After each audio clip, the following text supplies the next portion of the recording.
আজ ১৬ই মে ২০২৫। ৪ বছরের সফর শেষ শ্রুতি সাহিত্যের। এবার পঞ্চম বর্ষের পথ চলা শুরু। আর এই জন্মদিনে শ্রুতি সাহিত্যের আজকের বিশেষ নিবেদন কিংবদন্তি সত্যজিৎ রায়ের লেখা খগন। গল্পটি প্রথম প্রকাশিত হয় সন্দেশ পত্রিকায় ফাল্গুন চৈত্র ১৩৭৯ বঙ্গাব্দে, অর্থাৎ ১৯৭২ খ্রিস্টাব্দে। পঞ্চম বর্ষে পা দেওয়ার আগে একটি বার্তা আপনাদের জন্য। এই ৪ বছরে ঠিক যতটা পাশে ছিলেন, ততটাই আগামী দিনেও আমাদের পাশে থাকবেন। আর আমরা আরও একাধিক উপস্থাপনা আপনাদের সামনে তুলে ধরব। আজকের উপস্থাপনায় গল্পের সূত্রধর আমি, অঙ্কিতা। অন্যান্য চরিত্রে সায়ন্তন, অর্ক, অয়ন। শুরু হতে চলেছে খগন।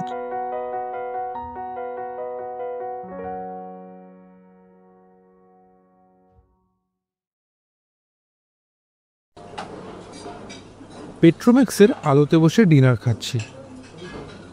সবেমাত্র ডালনার ডিমে একটি কামড় দিয়েছি। এমন সময় চৌকিদার লক্ষ্মণ জিজ্ঞেস করলো, आप लोग इमली बाबा को दर्शन नहीं करेंगे? বলতে বাধ্য হলাম যে ইমলি বাবার নামটা আমাদের কাছে একেবারেই নতুন, তাই দর্শন করার প্রশ্নটা ওঠেইনি।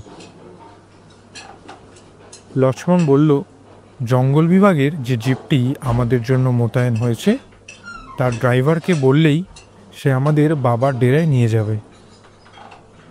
জঙ্গলের ভিতরেই তার কুঠির। ভারী মনোরম পরিবেশ, সাধু হিসেবেও নাকি খুব উঁচু স্তরের। ভারতবর্ষের নানান জায়গা থেকে গণ্যমান্য লোকেরা এসে তাকে দেখে যায়, ইত্যাদি ইত্যাদি।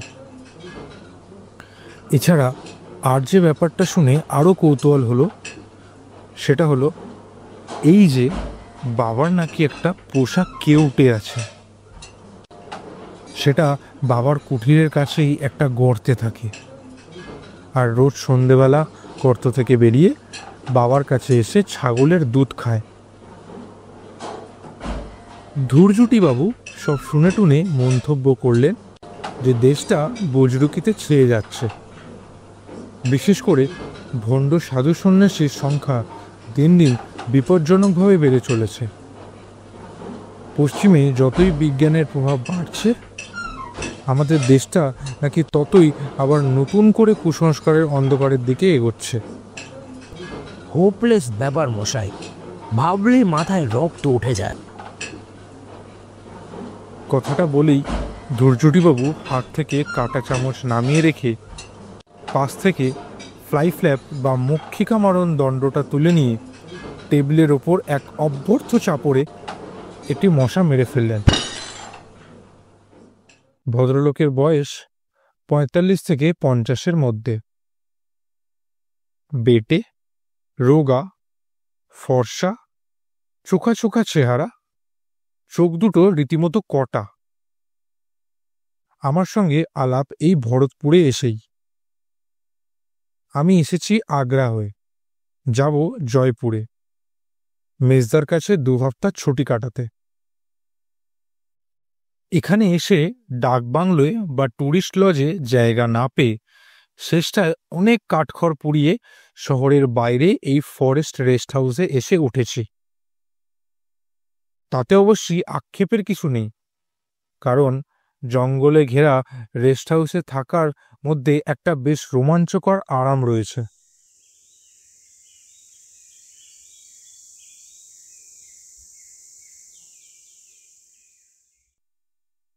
ধূর্জটিবাবু আমার একদিন আগে এসেছেন। কেন এসেছেন তা এখনো খুলে বলেননি, যদিও নিছক বেড়ানো ছাড়া আর কোনো কারণ থাকতে হবে এমন কোনো কথা নেই। আমরা দুজনে একই জিপে ঘোরাফেরা করছি। কাল এখান থেকে ২২ মাইল পূবে দিক বলে একটি জায়গায় গিয়েছিলাম, সেখানকার কেল্লা আর প্রাসাদ দেখতে। ভরতপুরের কেল্লাও আজ সকালে দেখা হয়ে গিয়েছে। আর বিকেলে গিয়েছিলাম কেওয়ালাদেবের ঝিলে, পাখির আস্তানা দেখতে। সে এক অদ্ভুত ব্যাপার।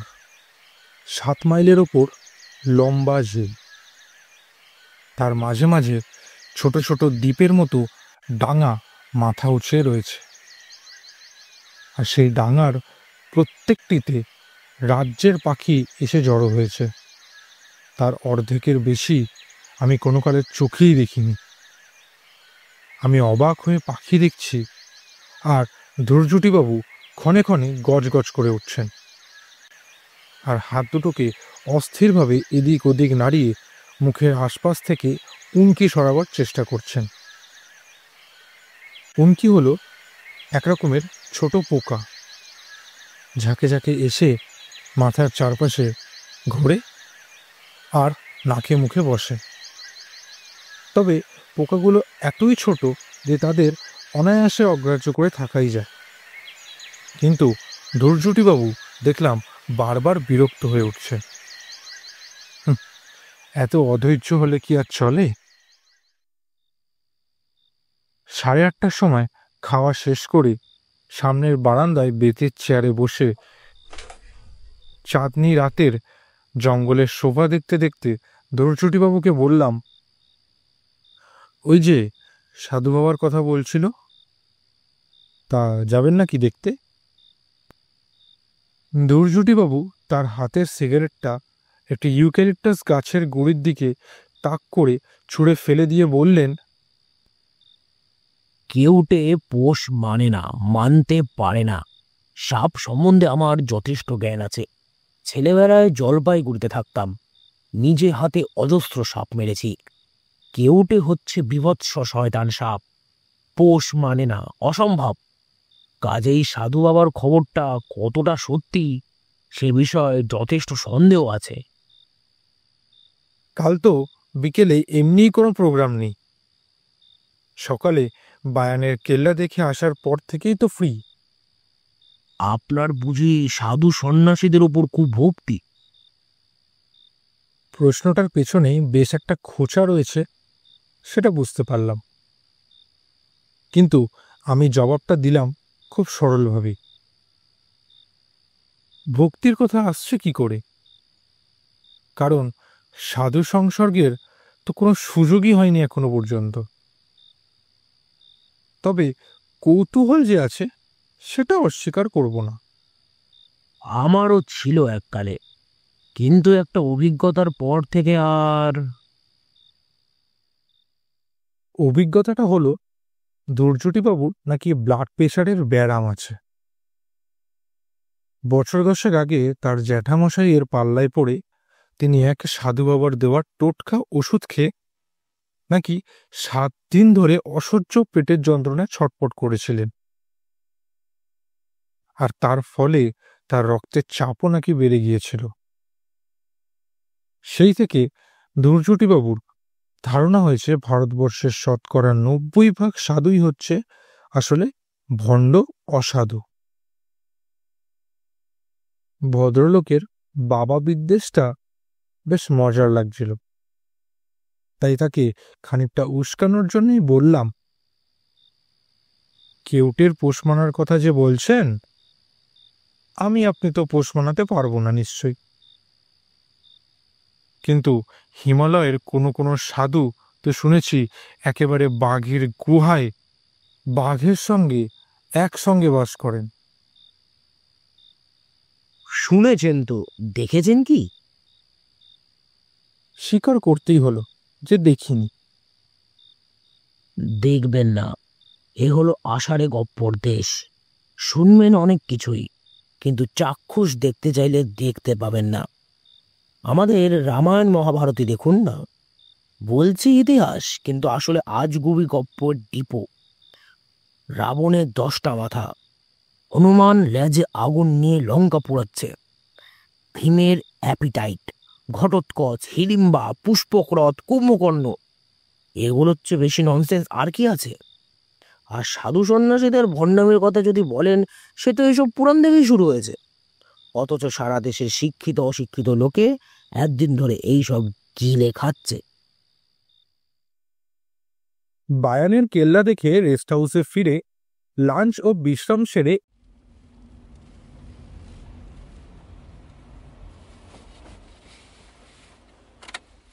ইমলি বাবার ডেরায় পৌঁছতে 4টে বেজে গেল।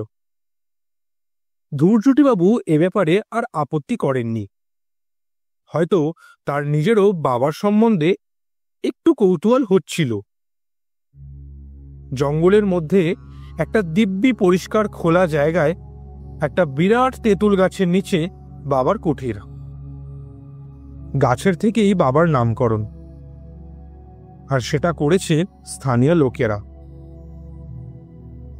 বাবার আসল নাম কি তা কেউ জানে না। খেজুর পাতার ঘরে একটিমাত্র চেলা সঙ্গে নিয়ে ভাল্লুকের ছালের ওপর বসে আছেন বাবা। চেলাটির বয়স অল্প, বাবার বয়স যে কত তা বোঝার জো নেই। সূর্য ডুবতে এখনো ঘণ্টাখানেক বাকি, কিন্তু তেঁতুল গাছের ঘন ছাউনির জন্য এ জায়গাটা এখনই বেশ অন্ধকার। কুঠিরের সামনে ধুনি জ্বলছে, বাবার হাতে গাঁজার কলকে। ধুনির আলোতেই দেখলাম কুঠিরের এক পাশে এক দড়ি টাঙানো, তাতে একটা গামছা আর একটা কৌপিন ছাড়া ঝোলানো রয়েছে গোটা 10 সাপের খোলস। আমাদের দেখে বাবা কলকের ফাঁক দিয়ে একটু হাসলেন। ধূর্যটিবাবু ফিসফিস করে বললেন, বৃথা সময় নষ্ট না করে আসল প্রসঙ্গে চলে যান। দুধ খাওয়ার সময়টা কখন জিজ্ঞেস করুন। आप बालकिशन से मिलना चाहते हैं? ইমলি বাবা আশ্চর্য উপায় আমাদের মনের কথা জেনে ফেলেছেন। কেউটের নাম যে বালকিষণ, সেটা আমাদের জিপের ড্রাইভার দীনদয়াল কিছুক্ষণ আগেই আমাদের বলেছে। ইমলি বাবাকে বলতেই হলো যে আমরা তার সাপের কথা শুনেছি এবং পোষা সাপের দুধ খাওয়া দেখতে আমাদের ভারী আগ্রহ। সে সৌভাগ্য হবে কি? ইমলি বাবা আক্ষেপের ভঙ্গিতে মাথা নাড়লেন, বললেন, বালকিষণ রোজই সূর্যাস্তের সঙ্গে সঙ্গে বাবার ডাক শুনে গর্ত থেকে বেরিয়ে দুধ খেয়ে যায়। দুদিন আগে পর্যন্ত এসেছে, কিন্তু গতকাল থেকে তার শরীরটা নাকি তেমন ভালো নেই। আজ পূর্ণিমা, আজও সে আসবে না, আসবে আবার কাল থেকে। সাপের শরীর যে খারাপ হয় এই খবরটা আমার কাছে নতুন, তবে পোষা হবে নাই বা কেন? গরু, ঘোড়া, কুকুর ইত্যাদির জন্য তো হাসপাতালই আছে। বাবার চেলা আরও একটি খবর এনে দিল। একে তো শরীর খারাপ, তার ওপর কিছু কাঠপিঁপড়ে নাকি তার গর্তে ঢুকে বালকিষণকে বেশ কাবু করে ফেলেছিল। সেই সব পিঁপড়ে নাকি বাবার অভিশাপে পঞ্চত্বপ্রাপ্ত হয়েছে। কথাটা শুনে ধূর্যটিবাবু আমার দিকে আর চোখে চাইলেন। আমি কিন্তু ইমলি বাবার দিকেই দেখেছিলাম। চেহারায় তেমন কিছু বিশেষত্ব নেই, পরনে সাধারণ একটা গেরুয়া আলখাল্লা, মাথায় জটা আছে, কিন্তু তাও তেমন জবরজং কিছু নয়। দোকানে দুটো লোহার মাকড়ি, গলায় গোটা চারেক ছোট বড় মালা, ডানকনুইয়ের ওপরে একটা তাবিজ। অন্য 5টা সাধুদের সঙ্গে খুব একটা তফাৎ নেই, কিন্তু তাও সন্ধ্যার পরন্ত আলোয় ধুনির পিছনে বসে থাকা লোকটার দিকে কেন জানি না চোখ ফেরাতে পারছিলাম না। আমরা দাঁড়িয়ে আছি দেখে ছেলেটি দুটো চাটাই বার করে এনে বাবার হাত 10 দূরে বিছিয়ে দিল। কিন্তু বাবার পোষা কেউটেকেই যখন আর দেখা যাবে না, তখন আর বসে কি হবে? বেশি দেরি করলেও আবার ফিরতে রাত হয়ে যাবে। গাড়ি আছে ঠিকই, কিন্তু জঙ্গলের ভিতরের দিয়ে রাস্তা, আর আশেপাশে জন্তু জানোয়ারেরও তো অভাব নেই। হরিণের পাল তো রোজই দেখছি। তাই শেষ পর্যন্ত আর বসলাম না। বাবাকে নমস্কার করাতে তিনি মুখ থেকে কলকে না সরিয়ে চোখ বুজে মাথা হেট করে প্রতি নমস্কার জানালেই আমরা দুজনে শখানেক গজ দূরে রাস্তার ধারে রাখা জিপের উদ্দেশ্যে রওনা দিলাম।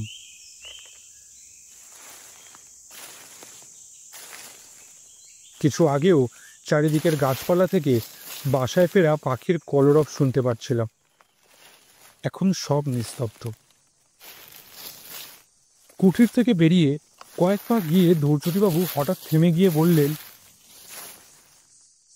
সাপটা না হয় নাই দেখা গেল, তার গর্তটা অন্তত একবার দেখতে চাইলে হতো না? আমি বললাম, তার জন্য তো ইমলি বাবার কাছে যাওয়ার কোনো দরকার নেই। আমাদের ড্রাইভার দীনদয়াল তো বলেছিল যে ও গর্তটা দেখেছে। হ্যাঁ, ঠিক কথা। গাড়ি থেকে দীনদয়ালকে নিয়ে আমরা আবার ফিরে এলাম। এবার কুঠিরের দিকে না গিয়ে একটা বাদাম গাছের পাশ দিয়ে সরু পায়ে হাঁটা পথ ধরে খানিক দূর এগিয়ে যেতেই সামনে একটা কাটা ঝোপ পড়ল। আশেপাশে পাথরের টুকরো পড়ে থাকতে দেখে মনে হলো এককালে এখানে হয়তো একটা দালান জাতীয় কিছু ছিল। দীনদয়াল বলল, এই ঝোপটার ঠিক পিছনেই নাকি সাপের গর্ত। এমনি দেখে কিছু বোঝার উপায় নেই, কারণ আলো আরো কমে এসেছে। ধূর্যটিবাবু তার কোটের পকেট থেকে একটা ছোট্ট টর্চ বার করে ঝোপের উপর আলো ফেলতেই পিছনে গর্তটা দেখা গেল। যাক, গর্তটা তাহলে সত্যি আছে, কিন্তু সাপ? সে কি আর অসুস্থ অবস্থায় আমাদের কৌতূহল মেটানোর জন্য বাইরে বেরোবে? সত্যি বলতে কি, সাধু বাবার হাতে কেউটের দুধ খাওয়া দেখার বাসনা থাকলেও সেই কেউটের গর্তের সামনে দাঁড়িয়ে তাকে দর্শন করার খুব একটা ইচ্ছে ছিল না। কিন্তু ধূর্যটিবাবুর কৌতূহল দেখলাম আমার চেয়েও বেশি। আলোয় যখন কোনো কাজ হলো না, তখন ভদ্রলোকটি মাটি থেকে ডেলা করিয়ে নিয়ে সেগুলো ঝোপের উপর ফেলতে আরম্ভ করলেন। এই বাড়াবাড়িটা আমার আর ভাল লাগলো না। বললাম, কি হলো মশাই, আপনার তো দেখি রোগ চেপে গেছে। আপনি তো বিশ্বাসই করছিলেন না যে সাপ আছে। ভদ্রলোক এবার একটা বেশ বড় ডেলা হাতে তুলে নিয়ে বললেন, এখনো করছি না।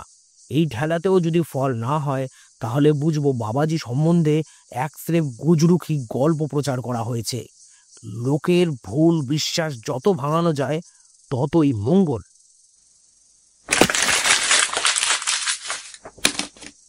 ডেলাটা একটা ভারী শব্দ করে ঝোপের উপর পড়ে কাঁটা সমেত পাতাগুলোকে তছনছ করে দিল। ধূর্যটিবাবু টর্চটা ধরে আছেন গর্তের ওপর। কয়েক মুহূর্ত সব চুপ। কেবল বনের মধ্যে কোথাও যেন একটা ঝিঝি সবেমাত্র ডাকতে আরম্ভ করেছে। এবারে তার সঙ্গে আর একটা শব্দ যোগ হলো, একটা শুকনো সুরহীন শীষের মতো শব্দ। তারপর পাতার খসখসানি, আর তারপর টর্চের আলোয় দেখা গেল একটা কালো মসৃণ জিনিসের খানিকটা। সেটা নড়ছে, সেটা জ্যান্ত, আর ক্রমেই সেটা গর্ত থেকে বেরিয়ে আসছে। এবার ঝোপের পাতা নড়ে উঠল, আর তার পর মুহূর্তেই তার ফাঁক দিয়ে বেরিয়ে এলো একটা সাপের মাথা। টর্চের আলোয় দেখলাম কেউটের জল জলে চোখ, আর তার দুভাগে ছেঁড়া জিভ, যেটা বারবার মুখ থেকে বেরিয়ে এসে লিকলিক করে আবার শুরুত করে ভেতরে ঢুকে যাচ্ছে। দীনদয়াল কিছুক্ষণ থেকেই জিপে ফিরে যাওয়ার জন্য তাগাদা করছিল। এবার ধরা গলায় অনুনয়ের সুরে বলল, छोड़ दीजिए बाबू, अब तो देख लिया, अब वापस चलिए। টর্চের আলোর জন্যই বোধহয় বালকিষাণ এখনো মাথাটা বার করে আমাদের দিকে চেয়ে আছে, আর মাঝে মাঝে জিভ বার করছে। আমি সাপ দেখেছি, কিন্তু এত কাছ থেকে এভাবে কাল কেউটে কখনো দেখিনি। আর কেউটে আক্রমণের চেষ্টা না করে চুপচাপ চেয়ে রয়েছে, এরকমও তো আগে কখনো দেখিনি। হঠাৎ টর্চের আলোটা কেঁপে উঠে সাপের ওপর থেকে সরে গেল। তারপর যে কাণ্ডটা ঘটল সেটার জন্য আমি একেবারেই প্রস্তুত ছিলাম না। দুর্জটিবাবু হঠাৎ একটা পাথরের টুকরো তুলে নিয়ে চোখের নিমেষে সেটা বালকিশানের মাথার দিকে তাক করে ছুঁড়ে মারলেন। তারপরেই পরপর আরো দুটো। একটা বৃষ্টি আশঙ্কায় দিশেহারা হয়ে আমি বলে উঠলাম, আপনি এটা কি করলেন দুর্জটিবাবু? ভদ্রলোক আমার পাশে দাঁড়িয়ে হাঁপাতে হাঁপাতে চাপা গলায় বেশ উল্লাসের সঙ্গেই বললেন, ওয়ান কেউটে লেস। দীনদয়াল হাঁ করে বিস্ফারিত চোখে ঝোপটার দিকে চেয়ে আছে। দুর্জটিবাবুর হাত থেকে টর্চটা নিয়ে আমি এবার গর্তের উপর আলো ফেললাম। বালকিশানের অসার দেহের খানিকটা অংশ দেখা যাচ্ছে। ঝোপের পাতায় লেগে রয়েছে সাপের মাথা থেকে ছিটকিয়ে বেরোনো খানিকটা রক্ত। এর মধ্যে কখন যে এমলি বাবা আর তার চেলা এসে আমাদের পেছনে দাঁড়িয়েছে তা বুঝতেই পারিনি। দুর্জটিবাবুই প্রথম পিছন ফিরলেন। তারপর আমিও ঘুরে দেখি বাবা হাতে একটা যষ্টি নিয়ে আমাদের থেকে 10 হাত দূরে দাঁড়িয়ে আছেন একটি বেটে খেজুর গাছের পাশে। দুর্জটিবাবুর দিকে একদৃষ্টে চেয়ে রয়েছেন বাবা। বাবা যে এত লম্বা সেটা বসা অবস্থায় বুঝতে পারিনি, আর তার চোখের চাহনি বর্ণনা করার ক্ষমতা আমার নেই। শুধু এটুকুই বলতে পারি যে বিস্ময়, ক্রোধ ও বিদ্বেষ মেশানো এমন চাহনি আমি কারোর চোখে দেখিনি। বাবার ডান হাতটা এবার সামনের দিকে উঠে এলো, এখন সেটা নির্দেশ করছে দুর্জটিবাবুর দিকে। হাতের তর্জনীটা এবার সামনের দিকে বেরিয়ে এসে নির্দেশটা আরো স্পষ্ট হলো। এই প্রথম দেখলাম বাবার আঙুলের একটি নখ প্রায় 2 ইঞ্চি লম্বা। কার কথা মনে পড়ছে বাবাকে দেখে? ছোটবেলায় দেখা বিডন স্ট্রিটে আমার মামার বাড়ির দেওয়ালে টাঙানো রবি বর্মার আঁকা একটি ছবি। দুর্বাসা মুনি অভিশাপ দিচ্ছেন শকুন্তলাকে, ঠিক এইভাবে হাত তোলা, ঠিক এই একই চাহনি। কিন্তু অভিশাপের কথা কিছু বললেন না এমনি বাবা। তার গভীর চাপা গলায় হিন্দিতে যা বললেন, একটা বালকিশন গেছে তাতে কি হলো, আরেকটা আসবে। বালকৃষ্ণের মৃত্যু নেই, বালকিশন অমর। দুর্জটিবাবু তার ধুলোমাখা হাত রুমালে মুছে আমার দিকে ফিরে বললেন, চলুন। বাবার চেলা এসে গর্তের মুখ থেকে কেউটের মৃতদেহটা বার করে নিল, বোধহয় তার সৎকারের ব্যবস্থার জন্য। সাপের দৈর্ঘ্য দেখে আমার মুখ থেকে আপনা আপনি একটি বিস্ময়সূচক শব্দ বেরিয়ে পড়ল। কেউটে যে এত লম্বা হতে পারে তা আমার ধারণা ছিল না। হিমলি বাবা ধীরে ধীরে তার কুঠিরের দিকে চলে গেলে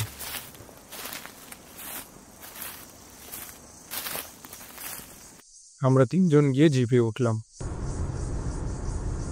রেস্ট হাউসে ফেরার পথে দুর্জটিবাবুকে ঘুম হয়ে বসে থাকতে দেখে তাকে একটা প্রশ্ন না করে পারলাম না। বললাম, সাপটা যখন লোকটার পোষা আর আপনারও কোনো অনিষ্ট যখন করেনি, তখন ওটাকে মারতে গেলেন কেন? ভাবলাম ভদ্রলোক বুঝি সাপ আর সাধুদের আরও কিছু কড়া কথা শুনিয়ে নিজের কুকীর্তি সমর্থন করার চেষ্টা করবেন, কিন্তু তিনি সেসব কিছুই না করে উল্টে আমাকে একটা সম্পূর্ণ অবান্তর প্রশ্ন করে বসলেন। খবম কে বলুন তো মশাই? খবম? খগো নামটা আবছা আবছা চেনা চেনা মনে হচ্ছে, কিন্তু কোথায় শুনেছি বা পড়েছি মনে পড়ল না। দুর্জটিবাবু আরও 1-2 আপন মনে খবম খবম শেষটায় নিজেই চুপ করে গেলেন। রেস্ট হাউসে যখন পৌঁছলাম তখন 6:30 বাজে। এমনি বাবার চেহারাটা মাঝে মাঝে মনে পড়ছে। দুর্বাসার মতো চোখ পাকিয়ে হাত তুলে রয়েছেন দুর্জটিবাবুর দিকে। ভদ্রলোকের কেন যে এমন মতিভ্রম হলো কে জানে, তবে মন বলছে ঘটনার শেষ দেখে এসেছি আমরা, কাজেই ও নিয়ে আর ভেবে লাভ নেই। আর বাবা নিজেই তো বলেছেন বালকিশনের মৃত্যু নেই, ভরতপুরের জঙ্গলে কি আর কেউটে নেই? কালকের মধ্যেই নিশ্চয়ই বাবার চেলা চামুন্ডারা আর একটা কেউটে ধরে এনে বাবাকে উপহার দেবে। ডিনারে লক্ষ্মণ মুরগির কারি রেঁধেছেন, আর তার সাথে ঘিয়ে ভাজা হাতের রুটি আর উড়দকা ডাল। সারাদিনের ঘোরাফেরার পর খিদেটা বেশ দিব্যি হয়। কলকাতায় রাত্রে যা খাই তার প্রায় ডবল খেয়ে ফেলি অক্লেশে। দুর্জটিবাবু ছোটোখাটো মানুষ হলে কী হবে, তিনিও বেশ ভালোই খেতে পারেন। কিন্তু আজ যেন মনে হলো ভদ্রলোকের খিদে নেই। শরীর খারাপ লাগছে কিনা জিজ্ঞাসা করাতে কিছু বললেন না। আমি বললাম, আপনি কি বালকিষানের কথা ভেবে আক্ষেপ করছেন? দুর্জটিবাবু আমার কথায় মুখ খুললেন বটে, কিন্তু যা বললেন সেটাকে আমার প্রশ্নের উত্তর বলা চলে না। পেট্রোম্যাক্সের দিকে এক দৃষ্টে তাকিয়ে থেকে গলাটাকে ভীষণ সরু আর মোলায়েম করে বললেন, সাপটা ফিস ফিস করছিল, ফিস ফিস করছিল। আমি হেসে বললাম, ফিস ফিস না, ওসখোস। ধূর্যটিবাবু আলোর দিক থেকে চোখ না সরিয়ে মাথা নেড়ে বললেন, না, ফিস ফিস, সাপের ভাষা, সাপের শীষ, ফিস ফিস। কথাটা বলে ভদ্রলোক নিজেই ইচিবের ফাঁক দিয়ে সাপের শীষের মতো শব্দ করলেন কয়েকবার। তারপর আবার ছড়া কাটার ভঙ্গিতে মাথা নেড়ে বললেন, সাপের ভাষা, সাপের শীষ, ফিস ফিস, বালকিষানের বিষম বিষ, ফিস ফিস ফিস। এটা কি ছাগলের দুধ? শেষ কথাটা অবশ্য ছড়ার অংশ নয়, সেটা হলো সামনের প্লেটে রাখা পুডিংকে উদ্দেশ্য করে। লক্ষ্মণ শুধু দুধটা বুঝে ছাগল টাগল না বুঝে বলল, हाँ बाबू, दूध है और अंडे भी है। দুধ আর ডিম দিয়ে যে পুডিং হয় সেটা কে না জানে। দুর্জটিবাবু লোকটা স্বভাবতই একটু খামখেয়ালি ও ছিটগ্রস্ত, কিন্তু ওর আজকের হাবভাবটা একটু বাড়াবাড়ি বলেই মনে হচ্ছিল। তিনি নিজেই হয়তো সেটা বুঝতে পেরে যেন জোর করে নিজেকে সামনে নিয়ে বললেন, বড় বেশি রোদে ঘোরা হয়েছে কদিন, তাই বোধহয় মাথাটা, কাল থেকে একটু সাবধান হতে হবে। আজকে শীতটা বেশ জাঁকিয়েই পড়েছে, তাই খাবার পরে আর বাইরে না বসে ঘরে গিয়ে আমার সুটকেসটা গোছাতে লাগলাম। কাল সন্ধ্যার ট্রেনে ভরতপুর ছাড়ব। মাঝরাত্রিরে সাওয়াই মাধোপুরে চেঞ্জ, আর ভোর 5টায় জয়পুর পৌঁছানো। অন্তত এটাই ছিল আমার প্ল্যান, কিন্তু সে প্ল্যান ভেস্তে গেল। তাই মেজদাকে টেলিগ্রাম করে জানিয়ে দিতে হলো যে অনিবার্য কারণে যাওয়া একদিন পিছিয়ে যাচ্ছে। কেন এমন হলো সেটাই এখন বলতে চলেছি। ঘটনাগুলো যথাসম্ভব স্পষ্ট ও অবিকলভাবে বলতে চেষ্টা করব। এই ঘটনা যে সকলে বিশ্বাস করবে না সেটাও জানি। প্রমাণ যাতে হতে পারত সে জিনিসটা ইমলি বাবার কুটিরের 50 হাত উত্তরে হয়তো এখনও মাটিতে পড়ে আছে। সেটার কথা ভাবলেও আমার গা শিউরে ওঠে। কাজেই সেটা যে প্রমাণ হিসেবে হাতে করে তুলে নিয়ে আসতে পারিনি তাতে আর আশ্চর্য কি। যাকগে, এখন ঘটনায় আসা যাক। সুটকেস গুছিয়ে লণ্ঠনটাকে কমিয়ে ড্রেসিং টেবিলের আড়ালে রেখে রাতের পোশাক পরে বিছানায় উঠতে যাব, এমন সময় পূব দিকের দরজায় টোকা পড়ল। এই দরজার পিছনে ধৈর্যটিবাবুর ঘর।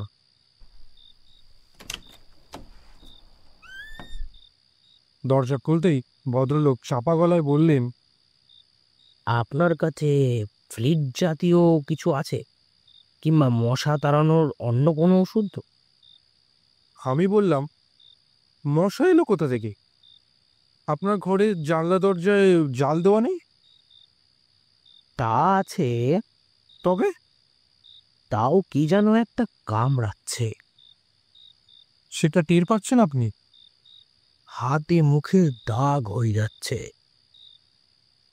দরজার মুখটায় অন্ধকার, তাই ভদ্রলোকের চেহারাটা ভালো করে দেখতে পাচ্ছিলাম না। বললাম, আসুন দেখি ভেতরে, দেখি কি দাগ হলো।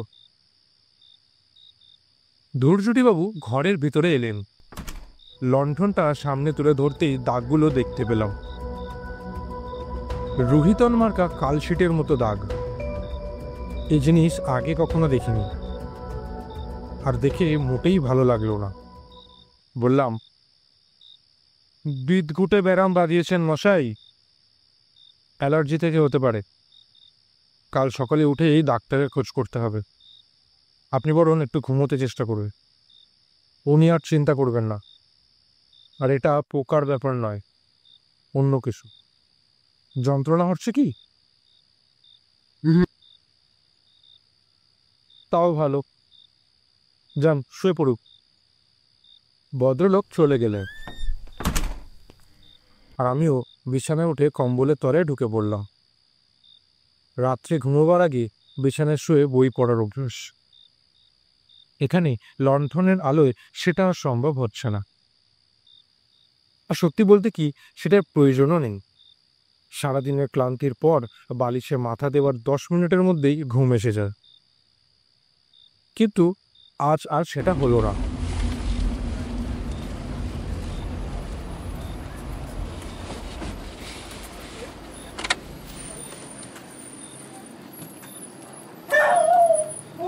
একটা গাড়ির শব্দে তন্দ্রাটা ভেঙে গেল। সাহেবের গলা শুনতে পাচ্ছি, আর একটা অচেনা কুকুরের ডাক। টুরিস্ট এসছে রেস্ট হাউসে। কুকুরটা ধমক খেয়ে চেঁচানো থামালো। সাহেবরাও বোধহয় ঘরে ঢুকে পড়েছে। আবার সব নিস্তব্ধি, কেবল বাইরে ঝিঝি রাখছে। না, শুধু ঝিঝি না, তাছাড়াও আর একটা শব্দ পাচ্ছি। আমার পূব দিকের প্রতিবেশী এখনো সজাগ।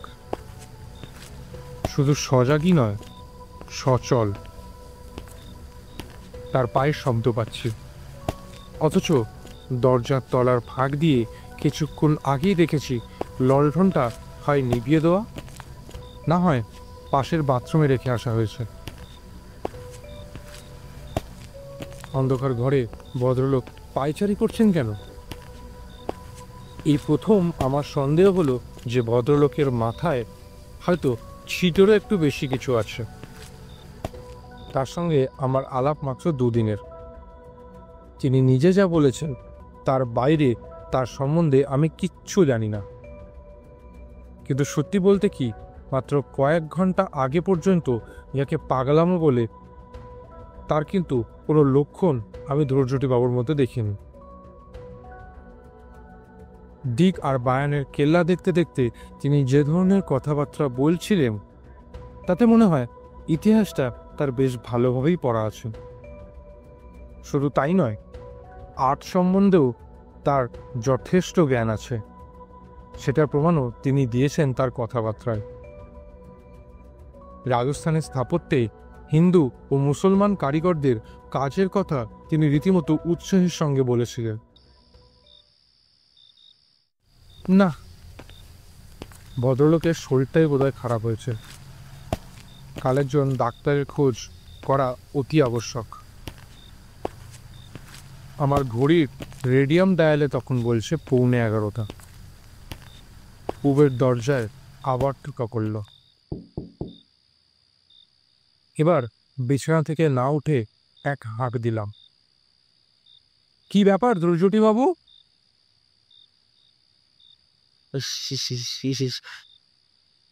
কি বলছেন?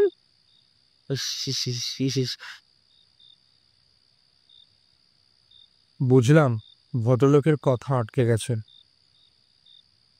এ তো আচ্ছা ফ্যাসাদে পড়ে গেল দেখছি। এবার বললাম, কি বলছেন ঠিক করে বলুন। শুনবেন একটু? অগত্যা উঠলাম।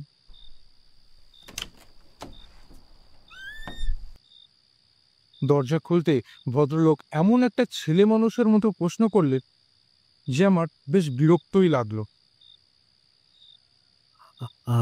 আচ্ছা,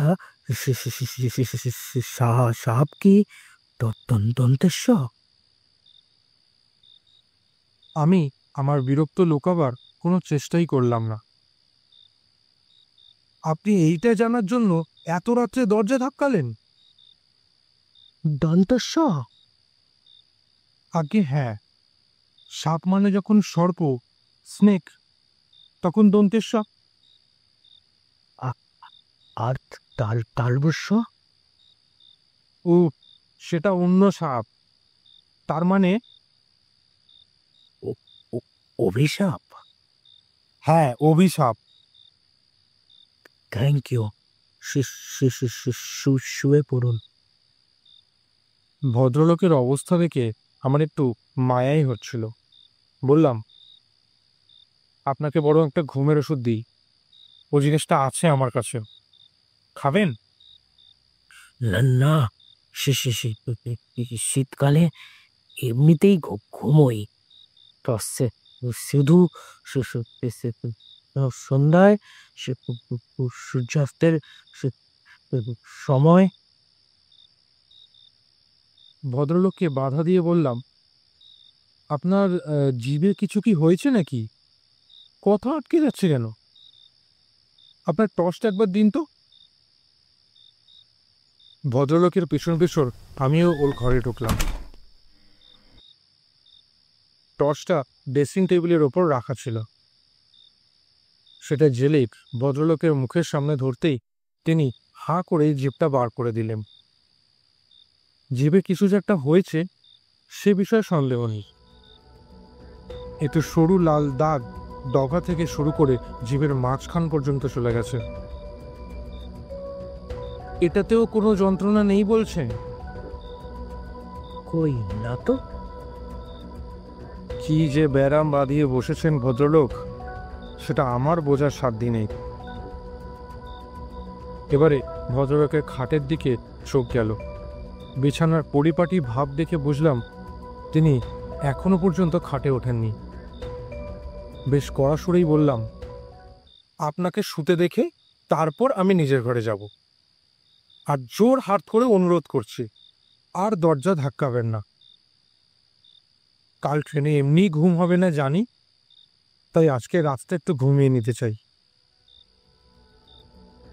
ভদ্রলোক কিন্তু খাটের দিকে যাওয়ার কোনো রকম আগ্রহ দেখালেন না। লন্ঠনটা বাথরুমে রাখা হয়েছে, তাই ঘরে প্রায় আলোই নেই বলাই চলে। বাইরে পূর্ণিমার চাঁদ।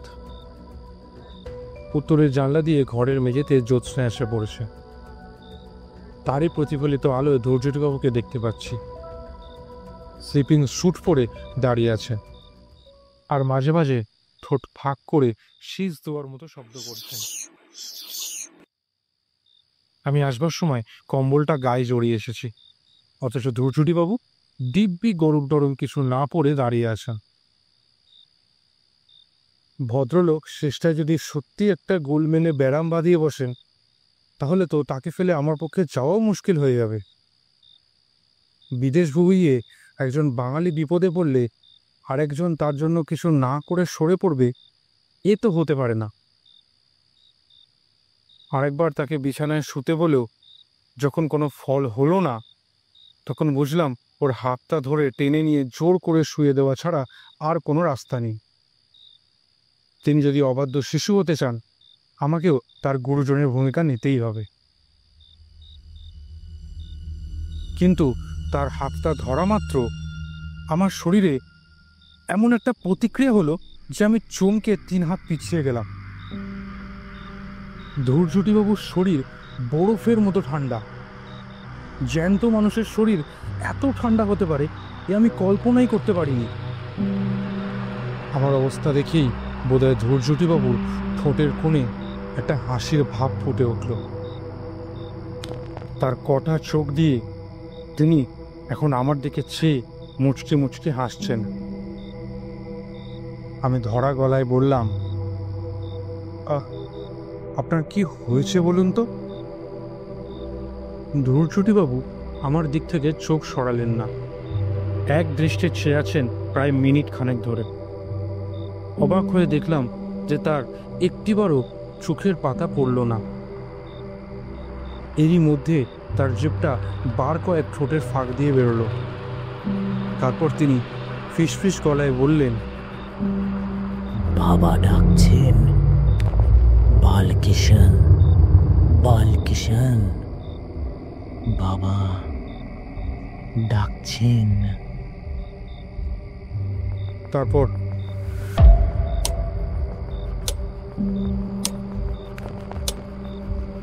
ভদ্রলোকের হাঁটু ভাঁজ হয়ে গেল। তিনি প্রথমে হাঁটু গেড়ে বসলেন, তারপর শরীরটাকে সামনে এগিয়ে দিয়ে মাটিতে উপুর হয়ে শুয়ে কনুইয়ের ওপর ভর দিয়ে নিজেকে হিঁচড়ে টেনে খাটের তলায় অন্ধকারে চলে গেলেন। আমি বেশ বুঝতে পারলাম যে আমার সমস্ত শরীর ঘামে ভিজে গেছে, হাত পা ঠক ঠক করে কাঁপছে। আমি আর দাঁড়িয়ে থাকতে পারছি না। ভদ্রলোক সম্বন্ধে দুশ্চিন্তা কেটে গিয়ে যেটা অনুভব করছি সেটা অবিশ্বাস আর আতঙ্ক মেশানো একটা অদ্ভুত ভয়াবহ ভাব। নিজের ঘরে ফিরে এলাম।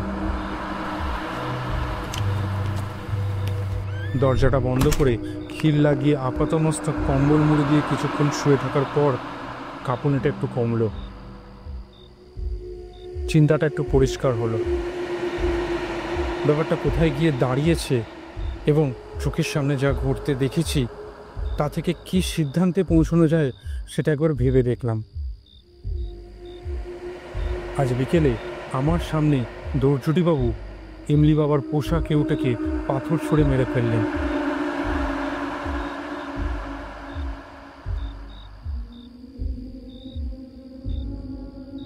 তারপরেই ইমলি বাবা দৌর্যটিবাবুর দিকে আঙুল দেখিয়ে বললেন, একটা বালকিষাণ গেছে, তার জায়গায় আর একটা বালকিষাণ আসবে। সেই দ্বিতীয় বালকিষাণ কি সাপ না মানুষ, নাকি সাপ হয়ে যাওয়া মানুষ? দৌর্যটিবাবুর সর্বাঙ্গে চাকা চাকা দাগগুলো কি? জিভের দাগটা কি? সেটা কি দুভাগে ভাগ হয়ে যাওয়ার আগের অবস্থা? তার শরীর এত ঠান্ডা কেন? তিনি খাটে না শুয়ে খাটের তলায় ঢুকলেন কেন? হঠাৎ বিদ্যুতের ঝলকের মতো একটা জিনিস মনে পড়ে গেল, খগম। দৌর্যটিবাবু জিজ্ঞেস করেছিলেন খগমের কথা। নামটা চেনা চেনা লাগছিল, কিন্তু বুঝতে পারিনি।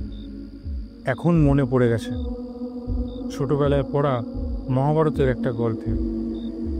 খগম নামে এক তপস্বী ছিলেন, তার সাপে তার বন্ধু সহস্রপাদ মুনি ধোড়া সাপ হয়ে যান। খগম, সাপ, সাপ, তো সব মিলে যাচ্ছে। তবে তিনি হয়েছিলেন ধোড়া, আর ইনি কি? আমার দরজায় আবার কে যেন ধাক্কা দিচ্ছে, উপরের দিকে নয়, তলার দিকে, চৌকাঠের ঠিক উপরটাতে। একবার, দুবার, তিনবার। আমি বিছানা থেকে নড়লাম না। দরজা আমি খুলব না, আর না। আওয়াজটা বন্ধ হলো। আমি দম বন্ধ করে কান পেতে আছি। এবার কানে এলো শীষের শব্দ। দরজার কাছ থেকে ক্রমে সেটা সরে গেল। এবার আমার নিজের হৃৎস্পন্দন ছাড়া আর কোনো শব্দ নেই। ওটা কি? একটা চিচি শব্দ, একটা তীক্ষ্ণ মিহি আর্তনাদ। ইঁদুর নাকি? এখানে অবশ্য ইঁদুর আছে। প্রথম রাত্রেই দেখেছি আমার ঘরে। পরদিন লক্ষ্মণকে বলতে সে রান্নাঘর থেকে একটা ইঁদুর ধরার কলে জ্যান্ত ইঁদুর দেখিয়ে নিয়ে গেল। বলল, চুহা তো আছেই, আর ছুচেন্দারও আছে। আর্তনাদ ক্রমে মিলিয়ে এসে আবার নিস্তব্ধতা। 10 মিনিট গেল। ঘড়ি দেখলাম 1:45। ঘুম যে কোথায় উধাও হয়ে গেছে তা জানি না। জানলা দিয়ে বাইরে গাছপালা দেখা যাচ্ছে। চাঁদ বোধ হয় ঠিক মাথার উপরেই। একটা দরজা খোলার শব্দ। পাশের ঘরে দুর্যোটিবাবু বারান্দায় যাওয়ার দরজাটা খুলেছেন। আমার ঘরের যেদিকে জানলা, বারান্দায় যাওয়ার দরজাও সেই দিকে। দুর্যোটিবাবুর ঘরেও তাই। বারান্দা থেকে নেমে 20 হাত গেলেই গাছপালা শুরু হয়। দুর্যোটিবাবু বারান্দায় বেরিয়েছেন, কিন্তু কোথায় যাচ্ছেন তিনি? কি মতলব তার? আমি এক দৃষ্টে জানলার দিকে চেয়ে রইলাম। শীষের শব্দ বাড়ছে, সেটা ক্রমশ বাড়ছে। এবার সেটা ঠিক আমার জানলার বাইরে। জানলাটা ভাগ্যিস জালে ঢাকা, নইলে।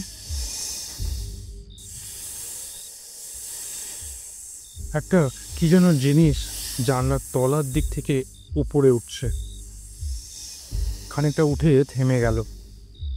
একটা মাথা, লণ্ঠনের আবঝা আলোয় দুটো জলজলে কটা চোখ। নিষ্পলক দৃষ্টিতে চোখ দুটো আমার দিকে চেয়ে আছে। প্রায় মিনিট খানেক এভাবে থাকার পর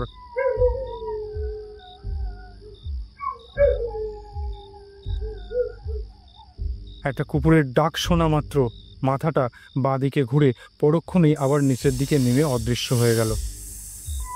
কুকুরটা ডাকছে, পরিত্যাহী চিৎকার। এবার একটা ঘুম জড়ানো সাহেবী গলায় ধমকের আওয়াজ পেলাম। একটা কাতর গোঙানির সঙ্গে কুকুরের ডাকটা থেমে গেল। তারপর আর কোনো শব্দ নেই। আমি মিনিট 10 ইন্দ্রিয়গুলোকে সজাগ রেখে শুয়ে রইলাম। কানের মধ্যে আজই রাত্রে শোনা একটা ছড়া বারবার ফিরে ফিরে আসছে। সাপের ভাষা, সাপের শীষ, ফিস ফিস। সাপের ভাষা, সাপের শীষ, ফিস ফিস। ক্রমে এই ছড়াটাও মিলিয়ে এলো। বুঝতে পারলাম একটা ঝিমঝিমে অবসান্ন ভাব আমাকে ঘুমের দিকে টেনে নিয়ে যাচ্ছে। ঘুমটা ভাঙল সাহেবদের চেঁচামেচিতে। ঘুরতে দেখি 6:10 কিছু একটা গন্ডগোল বেঁধেছে। তাড়াতাড়ি উঠে গায়ে একটা গরম কাপড় চাপিয়ে বাইরে এসে শ্বেতাঙ্গ আগন্তুকদের সাক্ষাৎ পেলাম। 2 যুবক, আমেরিকান। ডাকনাম ব্রুস আর মাইকেল।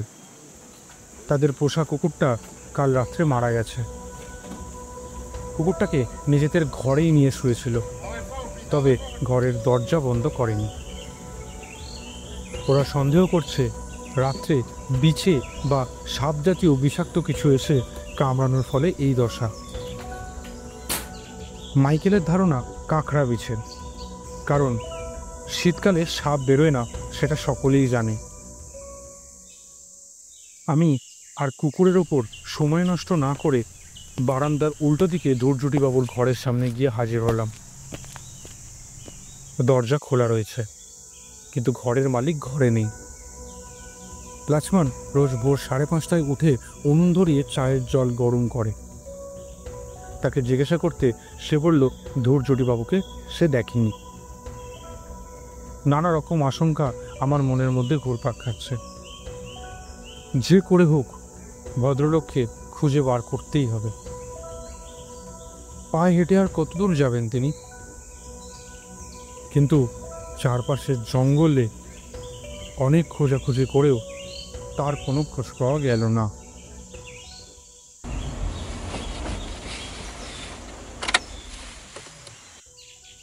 সাড়ে 10টায় জিপ এলো। আমি ড্রাইভারকে বললাম পোস্ট অফিস যাব। জয়পুরে টেলিগ্রাম করতে হবে। ধূর্যটিবাবুর রহস্য সমাধান না করে ভরতপুর ছাড়া যাবে না। মেজদাকে টেলিগ্রাম করে ট্রেনের টিকিট পিছিয়ে রেস্ট হাউসে ফিরে এসে শুনলাম তখনও পর্যন্ত ধূর্যটিবাবুর কোনো খবর পাওয়া যায়নি। আমেরিকান দুটি তাদের মরা কুকুরটাকে কবর দিয়ে এর মধ্যেই তল্পিতল্পা গুটিয়ে উধাও। সারা দুপুর রেস্ট হাউসের আশেপাশে ঘোরাফেরা করলাম। জিপটা আমার আদেশ মতোই আবার বিকেলে এসে হাজির হলো।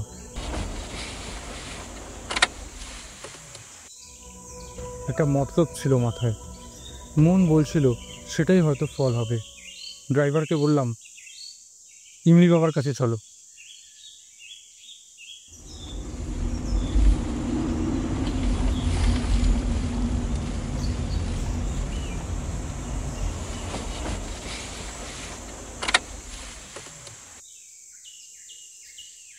কাল যেমন সময় এসেছিলাম আজও প্রায় সেই একই সময়ে গিয়ে পৌঁছলাম বাবার কুঠিরে। বাবা কালকের মতো ধুনি জ্বালিয়ে বসে আছেন। শিষ্য আজ আরও দুটো বেড়েছে, তার মধ্যে একজন মাঝবয়সী, অন্যটা ছোকরা। বাবা আমাকে দেখেই ঘাড় বেঁকিয়ে নমস্কার জানানে। কালকে সেই ভস্য করা চাহনির সঙ্গে আজকের চাহনির কোনো মিল নেই।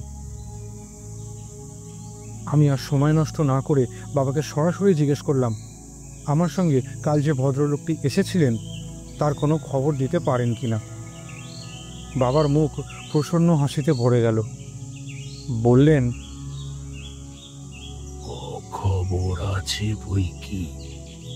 তোমার দোস্ত আমার আশা পূর্ণ করেছে। সে আমার বালকিশনকে আবার ফিরিয়ে এনেছে। এই প্রথম চোখে পড়ল বাবার ডান পাশে রাখা রয়েছে একটা পাথরের বাটি।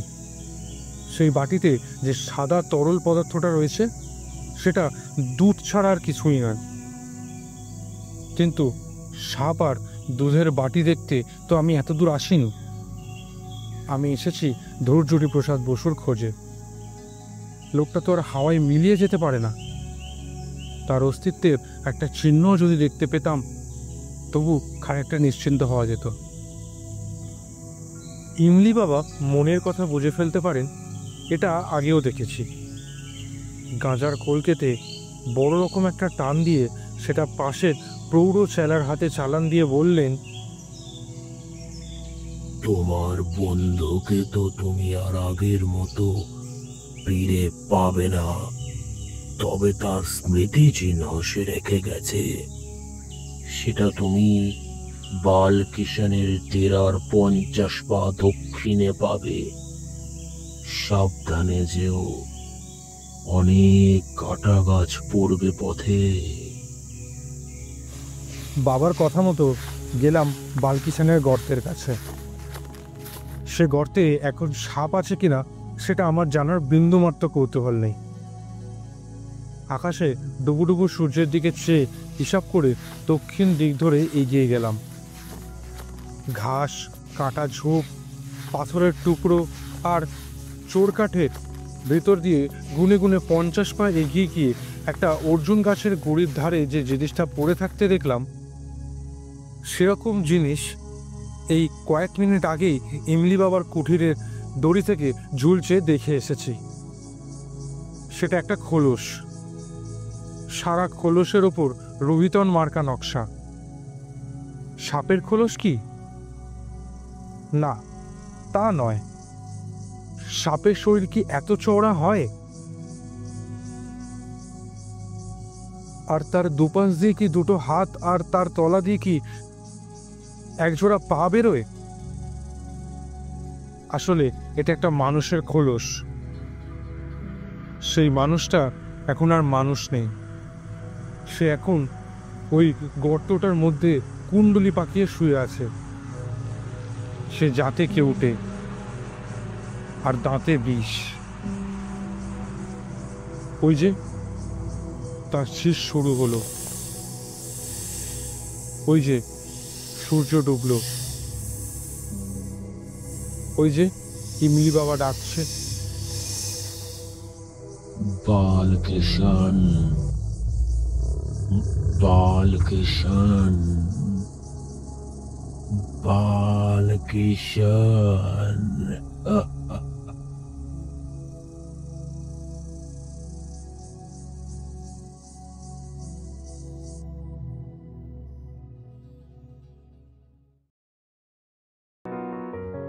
এতক্ষণ শুনছিলেন শ্রুতি সাহিত্যের জন্মদিনের বিশেষ নিবেদন খগম।